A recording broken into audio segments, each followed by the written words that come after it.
শুভ সকাল বন্ধুরা। তো আমরা কলকাতা থেকে খুব ভোরে বেরিয়ে পড়েছি বাড়ির উদ্দেশ্যে। তো এখন আমরা খুব ভোরে বেরোবার জন্য বর্ধমানে কোনো দোকান খোলেনি, বর্ধমান পৌঁছেছি খুব সকালে। তো বর্ধমান থেকে একটু ছাড়িয়ে এসে কিছুক্ষণ বলে এই রেস্টুরেন্টটা পেয়েছি। এখানে আমরা একটু চা খাবো বলে নামলাম। আর পরিবেশটা এত সুন্দর রেস্টুরেন্টের, তার জন্য এখানে আমরা একবার নামলাম। আর অনেকক্ষণ গাড়িতে ভাবে বসে আসছি, তো একটু নেমে সবাই মিলে একটু হাঁটাচলা করলে একটু ভালো লাগবে। এখন তো বাড়ি পৌঁছাতে দেরি আছে, তো রেস্টুরেন্টে পৌঁছালাম। দেখুন কি সুন্দর ফুল, কি ভালো লাগছে তাই না? গাছে ভর্তি একদম রেস্টুরেন্টটা, এত গাছপালা, ভীষণ ভালো লাগছে, বেশ মনোরম পরিবেশ। আমার আবার গাছপালা দেখতে খুব ভালো লাগে। তো খুবই সুন্দর। এইদিকে দেখছি দুটো দোলনা আছে। তো পার্কে যাই, ছোটদের দোলনায় তো আর আমরা দুলতে পারি না, বসতেও দেয় না পার্কের লোক। দোলনায় দুলতে কিন্তু খুব ভালো লাগে। তো বোন আগে যাচ্ছে, আমরাও আমি পিছনে যাচ্ছি দোলনায় একটু দোল খাবো বলে। তো চলুন নিয়ে যাই। আর দেখুন কি সুন্দর গাছগুলো, দেখুন সারি সারি করে লাগানো। এই যে চায়না টগরগুলো বাড়িতে কিন্তু আমাদের এত সুন্দর হয় না, এখানে কি সুন্দর হয়েছে দেখুন, খুব ভালো লাগছে। যত্ন করে খুব হয়তো, সেই জন্য গাছপালা এত সুন্দর এখানে। তো বোন তো দোলনায় চেপে গেছে, সর্দিও এই দোলনাটায় চাপলো। পাশাপাশি দুটো দোলনা আছে। ওই দোলনায় দেখছি আমার ছোটো জামাইবাবু চেপে গেছে।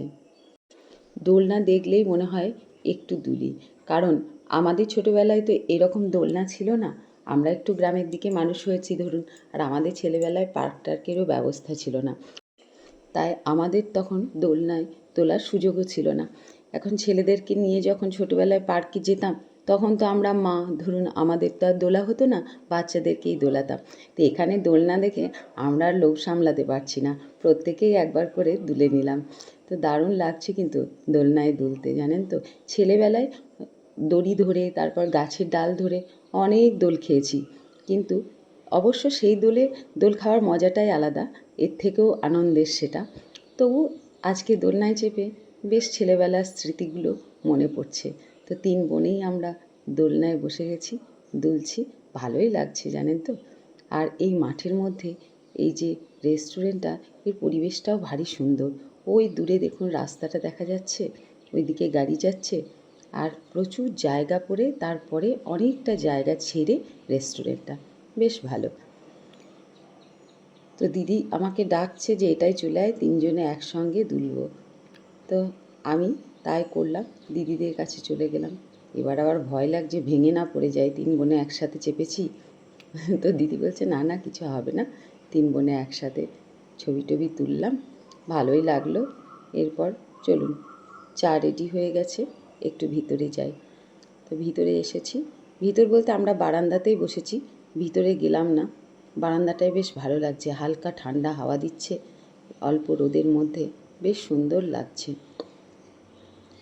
তো এই যে পুরো রেস্টুরেন্টটায় আপনাদেরকে ঘুরিয়ে দেখালাম। ওই যে ভিতরটা, ভিতরে প্রচুর ব্যবস্থা আছে, আমরা আর ভিতরে গেলাম না।